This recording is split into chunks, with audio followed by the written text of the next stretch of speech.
ସମସ୍ତଙ୍କୁ ADS knowledge ପଏଣ୍ଟରେ ସ୍ୱାଗତ।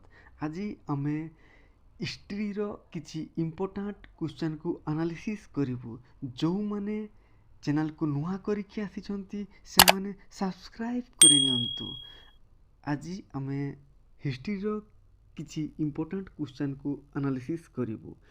ହିଷ୍ଟ୍ରି ମୁଖ୍ୟତଃ ତିନି ଭାଗରେ ବିଭକ୍ତ। ଗୋଟେ ହେଉଛି ଏନସିଏଣ୍ଟ ହିଷ୍ଟ୍ରି, ଗୋଟେ ହେଉଛି ମେଡିଭାଲ ହିଷ୍ଟ୍ରି, ଆଉ ଗୋଟେ ହେଉଛି ମଡ଼ର୍ଣ୍ଣ ହିଷ୍ଟ୍ରି। ଆମେ ସେ ଏନସିଏଣ୍ଟ ହିଷ୍ଟ୍ରିକୁ ଆଜି କ'ଣ କରିବା ନା କିଛି ଇମ୍ପୋର୍ଟାଣ୍ଟ ସିଲେକ୍ଟିଭ କ୍ୱେଶ୍ଚନକୁ ଆନାଲିସିସ୍ କରିବା। ଆରମ୍ଭ କରିବା।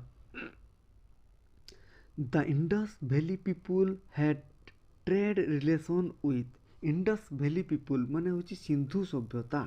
ଇଣ୍ଡସ୍ ଭ୍ୟାଲି ପିପୁଲ ମାନେ ହେଉଛି ସିନ୍ଧୁ ସଭ୍ୟତା। ସେମାନେ ଟ୍ରେଡ୍ କରୁଥିଲେ। ଟ୍ରେଡ୍ ମାନେ କଞ୍ଚା ଓଡ଼ିଆରେ କ'ଣ କୁହନ୍ତି ନା ବାଣିଜ୍ୟ। କ'ଣ କୁହନ୍ତି ନା ବାଣିଜ୍ୟ। ସେମାନେ ଟ୍ରେଡ୍ କରୁଥିଲେ, ବାଣିଜ୍ୟ କରୁଥିଲେ। କାହା ସହିତ ନା ମେସୋପୋଟାମିଆ ସହିତ। ମେସୋପୋଟାମିଆ କ'ଣ ଜାଣିବା? ସେମାନେ କାହା ସହିତ ବାଣିଜ୍ୟ କରୁଥିଲେ ନା ମେସୋପୋଟାମିଆ ସହିତ। ସେ ମେସୋପୋଟାମିଆ ମାନେ ହେଉଛନ୍ତି ଜେନେରାଲି ୱେଷ୍ଟର୍ଣ୍ଣ ଏସିଆର ଗୋଟେ ସଭ୍ୟତା ମେସୋପୋଟାମିଆ। ଯେମିତିକା ସିନ୍ଧୁ ସଭ୍ୟତା, ସେମିତିକା କ'ଣ ହେଉଛି ନା ମେସୋପୋଟାମିଆ ଗୋଟେ ହେଉଛି ସଭ୍ୟତା ୱେଷ୍ଟର୍ଣ୍ଣ ଏସିଆର। ୱେଷ୍ଟର୍ଣ୍ଣ ଏସିଆ ମାନେ ମୁଖ୍ୟତଃ କ'ଣ ମାନେ ନା ଟାଇଗ୍ରିସ୍ ନଦୀ ଆଉ ୟୁଫ୍ରେଟିସ୍ ନଦୀ। ଟାଇଗ୍ରିସ୍ ନଦୀ ଆଉ ୟୁଫ୍ରେଟିସ୍ ନଦୀ, ଏଇ ନଦୀ ଦୁଇଟାର ମଝିରେ ଏଇ ସଭ୍ୟତା ଗଢ଼ି ଉଠିଥିଲା। ଏଇଟା ମୁଖ୍ୟତଃ କ'ଣ ହୁଏ ନା ଟର୍କି, କୁଏତ ଆଉ ଇରାକ, ଏଇ ତିନିଟା କଣ୍ଟ୍ରିରେ ଏବେକା ଡେଟ୍ରେ ଏଇ ତିନିଟା କଣ୍ଟ୍ରିର ଏରିଆରେ ଏ ବସତି ସ୍ଥାପନ କରିଥିଲା। ଏଇ ଯେଉଁ ମୁଖ୍ୟତଃ ଏଇଟାକୁ କୁହାଯାଏ କ'ଣ ନା ଇରାକରେ ଦେଖାଯାଏ। ଇରାକକୁ କ'ଣ କହୁଥିଲେ ପୂର୍ବରୁ ମେସୋପୋଟାମିଆ। ଆଉ ଇରାକର ରାଜଧାନୀ ଆମେ ସମସ୍ତେ ଜାଣିଛେ କ'ଣ ନା ବାଗଦାଦ। ନେକ୍ସଟ ଏ ହେଉଛି ମେସୋପୋଟାମିଆ। ମେସୋପୋଟାମିଆର କିଛି ଏକ୍ସକାଭେସନର ମନୁମେଣ୍ଟ।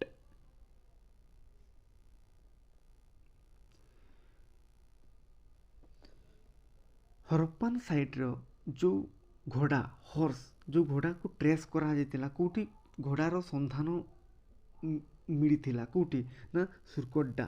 ସୁରକୋଟ୍ଡାରେ କ'ଣ ଥିଲା ଘୋଡ଼ାର ସନ୍ଧାନ ମିଳିଥିଲା। ସୁରକୋଟ୍ଡା କ'ଣ ନା ଏଇଟା ବି ଗୋଟେ ହେଉଛି ଇଣ୍ଡସ୍ ଭ୍ୟାଲି ସିଭିଲାଇଜେସନ୍ ଗୋଟେ ସାଇଟ୍, ଯେଉଁଟା ହରପ୍ପାନ ସାଇଟ୍ ଯେଉଁଟା କହୁଛେ ତାକୁ। ଏଇଟା କେଉଁଠି ଥିଲା ନା ଏଇଟା ଗୁଜୁରାଟ ଥିଲା। କେଉଁଠି ଥିଲା? ଗୁଜୁରାଟର। ଗୁଜୁରାଟର ପୁଣି କେଉଁଠି?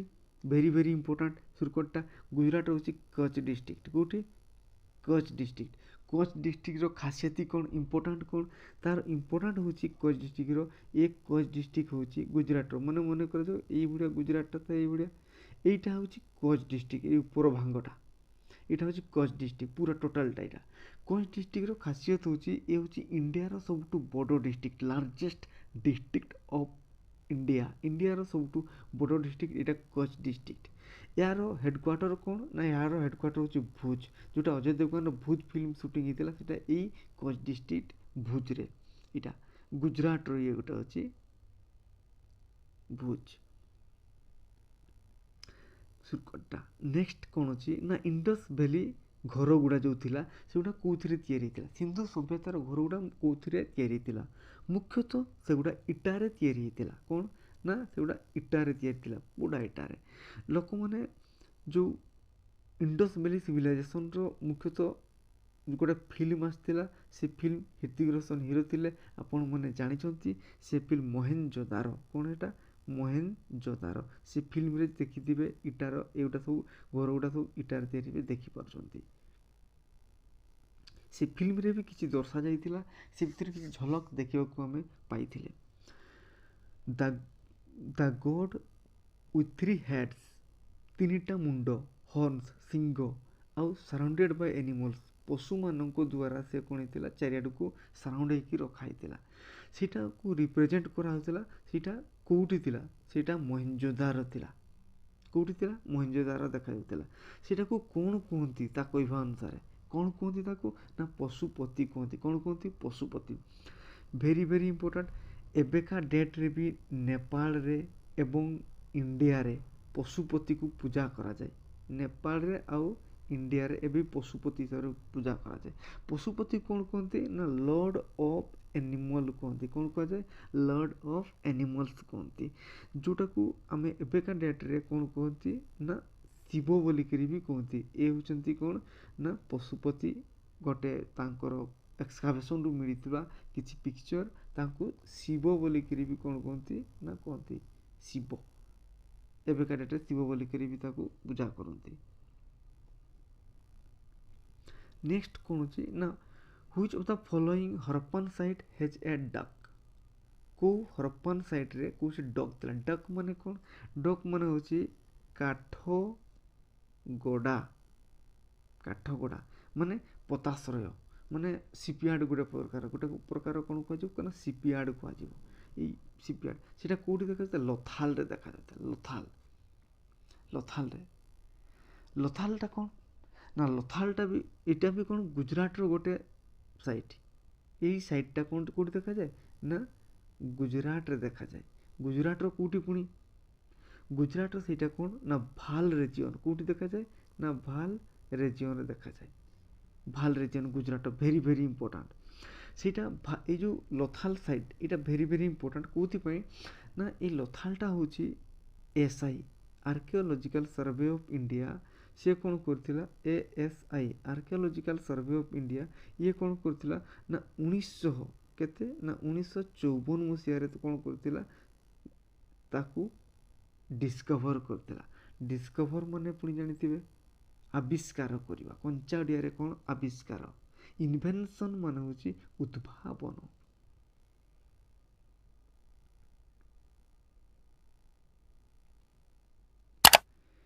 Indus valley civilization belongs to जो सिंधु सभ्यता थिला सीटा को काकू बिलोंग करछि।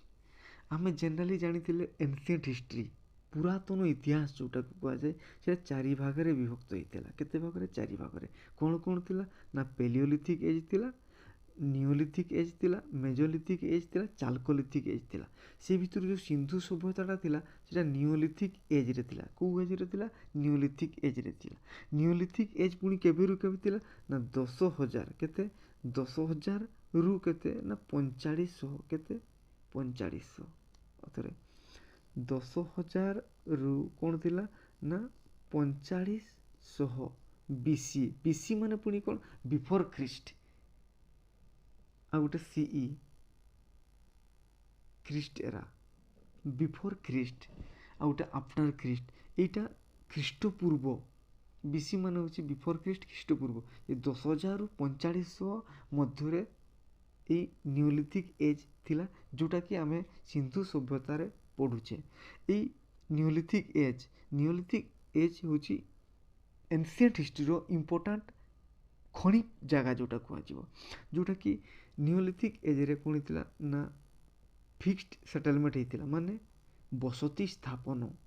ये नियोलिथिक एज रे बसती स्थापन करवा आरंभ करते आउ चाषबास सब करते एग्रिकल्चर सब करते फार्मिंग सब करते पशुपालन सब करते टाइम रे ए नियोलिथिक एज रु न आगरे कौन करते आगरे से गुटा कौन करते ना किसी नहीं गोटे जगार रोते से फलमूल पशु पक्षी जहाँ शिकार कर खाऊले सरीगला पुणी आ गोटे जगह को पड़े गले ये भाया जाजावर नोमाड जोटा कह जाए हाँ से टाइप से रोते किंतु नियोलिथिक एज जोटा नूतन प्रस्तर जुग न्यू स्टोन एज से टाइम से रही कौन कले ग्राम तैयारी कले हाउसिंग कले घर तैयारी कले डोमेस्टिकेटेड कले पशुपालन कले फार्मिंग एग्रिकल्चरल ये सब कम से कले।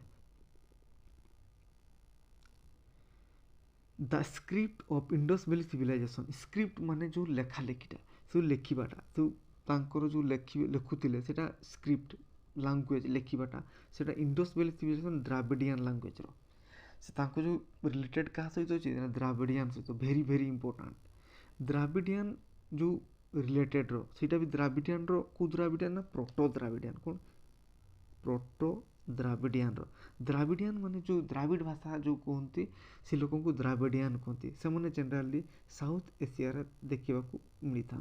साउथ एशिया माने होची इंडिया श्रीलंका बांग्लादेश मालदीव ए जगह देखा मिलता। आम साउथ इंडिया रो लोक मान को द्राविड बोलिक भी कहते नॉर्थ इंडिया कम बहुत कम आम south India Indus valley civilization similarities between the seal found at Mohenjodaro जो सील देखा मिलूला से सीलटा कहा परिका देखा जाउथिला माने कहा सहित से सामंजस्य थिला से सुमेरिया सहित सील माने कोन आमे जानिछे सील माने होची कंचा ओडिया रे मोहर कोन कुआ जाय मोहर मोहर माने आगरे जो मुद्रा पैसा कोइन जोड़ा थिला से मोहर लागुथिला से मोहर गुड़ा कौन होता ना महेंजोदार फिल्म देखिथे से मुद्रा बा किसी मोहर टाइप रो देखा मिलता सीटा क्या सहित ना सुमेरियार जो सभ्यता थिला तांको सहित तांकर सील सहित तांकर मुद्रा सहित ये पाखापाखि मिसुला से कार कौन देखा जाउथिला सीटा कौन ना सुमेरियाटा कौन ना सुमेरियाटा होची मेसोपोटामिया कौन ना मेसोपोटामियार साउदर्न जोनटा को आम सुमेरिया बोलिक कहले मेसोपोटामियार साउदर्न जोनटा को आम सुमेरिया बोलिक कहले great granary Indus valley civilization discovered माने मु कहिछि ता माने को डिस्कवर्ड माने होछि आविष्कार करवा आ इन्वेंशन माने होछि उद्भावन करवा से डिस्कवर कराइला कौटी ना ग्रेट ग्रानेरी माने होची शस्य भंडार कौन शस्य भंडार क्रॉप जो ग्रेन जोटी साउतिकी रखा जाए सीटा कह जाए कौन ना ग्रेट ग्रानेरी सीटा कौटी देखा जाए ना हरप्पान रे थिला से शस्य भंडार ग्रेट ग्रानेरी जोटा सीटा पाखापाखि 45 मीटर पाखापाखि 45 मीटर लंबा थिला आ 15 मीटर तार कौन थिला ना सार 45 रु केते ना 15 45 टू 15 थिला 45 एप्रोक्स पाखापाखि ये देखि परजंती ए होची ग्रानेरी हरप्पान रो एटा होची ता लंबा ए होची ता ओसार ए लंबाटा होची केते ना 45 मीटर आ ए ओसारटा होची एप्रोक्स 15 मीटर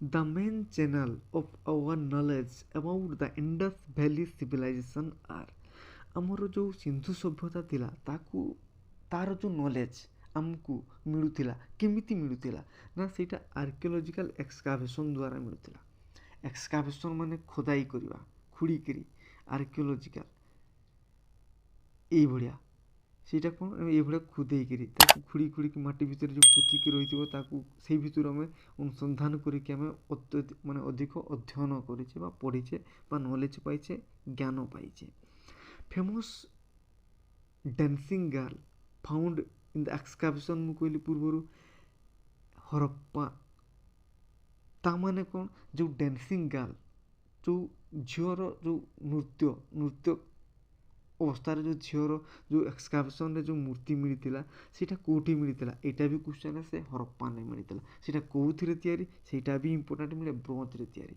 सीटा कौन ब्रोंज रे तैयारी ब्रोंजटा कौन ना ब्रोंजटा गोटे एलॉय कौन ब्रोंजटा गोटे अच्छी एलॉय माने पुणी कौन एलॉय माने होची मिश्र धातु एलॉय माने कौन ना मिश्र धातु माने ये किसी धातु मानकर मिसिकी तैयारी होची ब्रोंजटा को धातु मानक नहीं कि ना कपर आउ टीन को क्या ना कपर आउ टीन को मिसेकी कौन करा ना ब्रोंज तैयार ये हूँ ब्रोंज रे डांसिंग गर्ल जोटा कि कपर आउ कौन टीन रे तैयारी जोटा कि आम ब्रोंज बोली कहूँ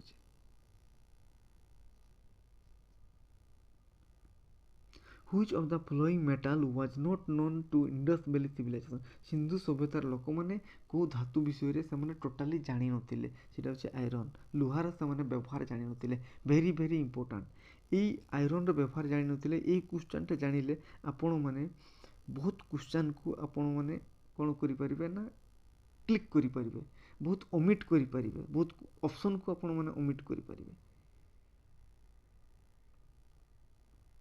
नोमाड मैन आगुरी कही नोमाड मान हूँ गोटे जगार आ गोटे जगह को जीवा माने फिक्स जाजाबर जोटा कि ओडिया रे कौन कह जाए जाजाबर ମାନେ ଗୋଟେ ଜାଗାରୁ ଆଉ ଗୋଟେ ଜାଗାକୁ ଯାଉଥିବା। ସେମାନେ ସେଟଲିଂ ମାନେ ବସତି ସ୍ଥାପନ କରୁଥିଲେ କେଉଁଠି, ନିଓଲିଥିକ୍ ଏଜ୍। ମୁଁ ପୂର୍ବରୁ କହିଛି କେମିତି ଦେଖନ୍ତୁ, ଏଇଭଳିଆ ସେମାନେ ନଈ କୂଳରେ ପ୍ରଥମ ବସତି ସ୍ଥାପନ କଲେ, ତାପରେ ଏଇଭଳିଆ ସେମାନେ ଏଗ୍ରିକଲଚର ଚାଷବାସ କଲେ ନିଓଲିଥିକ୍ ଏଜ୍ରେ। Which of the following elements of Hinduism ମାନେ Hindu were practiced in the Indus Valley civilization? ସେମାନେ କଲ୍ଟ ଅଫ୍ ଶିବ କଲ୍ଟ ମାନେ ହେଉଛି କ'ଣ ନା ପୂଜା ପଦ୍ଧତି। କ'ଣ ନା ପୂଜା ପଦ୍ଧତି।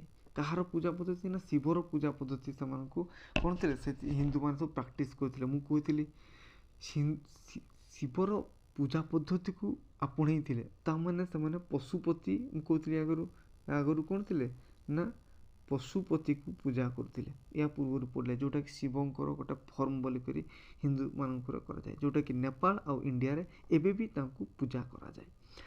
ଗ୍ରେଟ୍ ବାଥ୍, ବୃହତ୍ ସ୍ନାନାଗାର ଯେଉଁଟା କୁହାଯାଏ, କ'ଣ କୁହାଯାଏ ନା ବୃହତ୍ ସ୍ନାନାଗାର।